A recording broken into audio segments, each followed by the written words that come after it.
নমস্কার বন্ধুরা, সবাই কেমন আছো? আশা করি ভালো আছো। করবীর আরেকটা ব্লগে সবাইকে অনেক অনেক স্বাগত। এই আমাদের রুমের অবস্থা দেখতেই পাচ্ছ কেমন হয়ে আছে।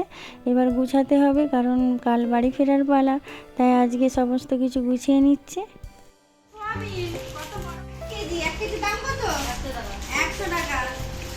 বড় বড় সয়াবিন, যাদের কম বাড়িতে কম লোক, 3-4টে করলেই আনা নাকি?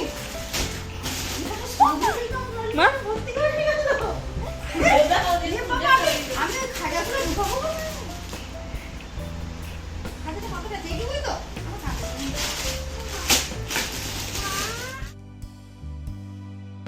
আর এই ব্যাগগুলো সব ঢুকিয়ে দিই নাকি? এর সব ঢুকানোর কিছু নেই আপাতত। শুরু না, মন্টু ওদিকে দেখা। আর একজন দেখো গুছাতে গুছাতে হাঁপিয়ে গেছে, ঘুমিয়ে গেছে। ও যে কি করবে ও বুঝতে পারছে না। এনেছে দুটো ব্যাগ, হয়েছে 10টা ব্যাগ। ওটা কি করে নিয়ে যাবে চিন্তায় চিন্তায় ঘুমিয়ে গেছে। এদিকে আমি ঝটপট করে সব গুছিয়ে নিচ্ছি, কারণ হাতে বেশি সময় নেই, ভোরে বেরোতে হবে। এখন বাজে 4:30 মতো। আমরা সবাই রেডি হয়ে গেছি, বেরোবো। আর এত তাড়াতাড়ি বেরোনোর একটাই কারণ, আজকে এখানে প্রধানমন্ত্রী আসবেন, সে কারণে চারিদিক নো এন্ট্রি হয়ে যেতে পারে। সে কারণেই আমরা একটু তাড়াতাড়ি বেরিয়ে পড়েছি, কিন্তু আমাদের ট্রেনের টাইম আছে 5:45। ওটা এই দেখো, রিসেপশন থেকে বেরিয়ে সমস্ত কাজ মিটিয়ে বেরিয়ে, ওখানে স্টাফ আগে থেকেই টোটো বলে রেখেছিলেন। পুরী তো অনেক ঘোরা হলো, এবার বাড়ি ফেরার পালা। একটু তো মন খারাপ করছে, কি আর করা যাবে।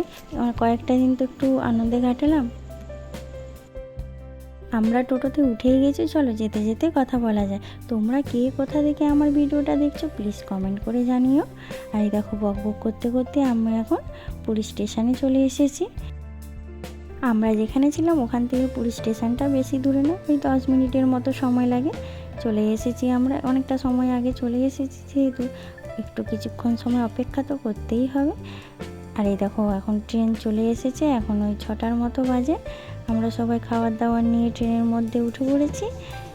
6-7 ঘন্টার জার্নি আছে, কী আর করবো, খাবার তো লাগতেই হবে সঙ্গে। আর আমাদের সিটগুলো এমন পড়েছে, 2টো সিট আগে পড়েছে আর 2টো সিট পিছনে পড়েছে, মাঝে একটু গ্যাপ হয়ে গেছে, কী আর করা যাবে, এতেই তো চালাতে হবে। তবে সিটগুলো ভালো পড়েছে, 3টে পড়েছে উইন্ডো সাইড, একটা ভেতরের দিকে। আমাদের শতাব্দী এক্সপ্রেসের এসি চেয়ার গার্ডে বুকিং আছে, আর খাবার ইনক্লুড করা আছে। আর ট্রেনে ওঠার সাথে সাথেই চলে এসেছে গরম গরম চা। ভালো না লাগলেও খেতে হবে, ওরই খাওয়ার প্রিপারেশান চলছে। অনেকটা ভোরে উঠেছি, তাই মনটা একটু চা চা করছে, সে কারণেই ভাবলাম গরম গরম চা দিয়েছে তো খাওয়া যাক। রোহান তো ভীষণ খুশি, উইন্ডো সাইড সিট পড়লে ওকে আর কোনো দেখতেই হয় না। ও এতটা খুশি হয় যে কোলেও বসতে চায় না, ওর একটা আলাদা সিটের দরকার হয়। আর দেখো, বক বক করতে করতে চলে এলাম কটকে। এই কটক থেকে তো খড়গপুর বেশিটা সময় লাগবে না মনে হচ্ছে, তাই আমার ঠিক জানা নেই। আর এরপরই চলে এলো ব্রেকফাস্ট। ব্রেকফাস্টে আমার ননভেজ ইনক্লুড করা ছিল, আর দিয়েছে 2টো ডিম, ব্রেড, একটা জুস দিয়েছে, সস দিয়েছে, সঙ্গে বাটারও দিয়েছে। তো ব্রেকফাস্ট করা যায়। আর বন্ধুরা সবাই ভালো থেকো, সুস্থ থেকো। আর ভিডিওর কোথাও কোনো অংশ যদি ভালো লেগে থাকে তাহলে একটা লাইক করে দিও। বন্ধুরা, ভিডিওটা এখানেই শেষ করছি, দেখা হচ্ছে আবার নেক্সট ভিডিওতে।